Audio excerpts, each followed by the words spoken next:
Senator and presidential candidate Rand Paul joins us. Good evening, sir. Good evening. America certainly is talking about this. Those who are engaged in politics are talking about the sanctuary city issue. What are you going to do about it? I think it's inexcusable for San Francisco not to obey the law. Now, some are questioning what actually is the law. So we looked it up, and we found out that once upon a time when the city of San Francisco said we have an illegal immigrant or illegal alien that has committed a crime, and there's a detention order from the federal government, that there was a transfer. But the Obama administration made it voluntary. So we're going to introduce legislation that will say that when the federal government says we want someone detained, we want them turned over to us when you're done with them, that it actually happens. Can you see the level of frustration? I mean, obviously we're sort of gripped by the tragedy of what's happened in California to this innocent woman just walking on the pier with her father.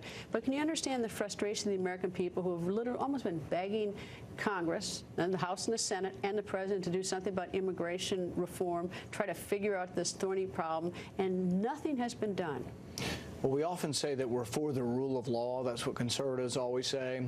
But the rule of law means somebody's got to obey the law. And I don't think you can have whole cities or whole states just not obeying the law. Now, they say the law is murky here, so I want to make it very explicit. San Francisco, you cannot break the law. And if you have someone who's here illegally, you have to turn them over to the immigration services. It needs to be explicit. Have you heard anyone in the Senate say that want to keep the status quo with sanctuary cities? Well, it's funny. The Democrats say they like sanctuary cities, and they say that they're supposedly helping with crime. But I think if you talk to the family of this woman, you ask them, you know, are sanctuary cities helping with crime? I think they'd have a much different story to tell. And I think it's inexcusable. We have to have cities and states that obey the law. And I think what we're going to do through legislation is make it explicit to San Francisco or any other sanctuary city that you have to obey the law. I don't want to put you in a position, but I'm going to, of having to explain something, your opponent's view. But tell me, what was the reasoning behind the sanctuary city? How does that make a city safer? They say it makes a city safer by people are more likely to inform the police and trust the police if they're not going to be deported every time they talk to the police. The problem is that part of which would have had no impact on this instance. Yeah, the problem is that part of what you want immigration. Remember when the Mariolettos were dumped here by Cuba? These were criminals. He emptied his jails and he just dumped them on us. You want immigration services that work for the federal government to be able to ferret out are criminals being released into the community. And so I think it is an important part of government, and we have to do something about it. And particularly when we know someone is a bad person like this, when we release them anyway, it's not only flouting the law, it's really endangering people. I would think that there will be repercussions for those who release this guy back into the public. One quick question, your thoughts on the Iran talks?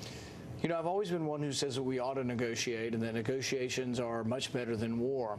But I am concerned about the sincerity of the Iranians, and I'm still waiting to see exactly what will happen with the talks. I was concerned a month ago when the president's spokesman came forward and said, well, it's inevitable they'll still be committing terrorism after the agreement and that they'll still be developing ballistic weapons.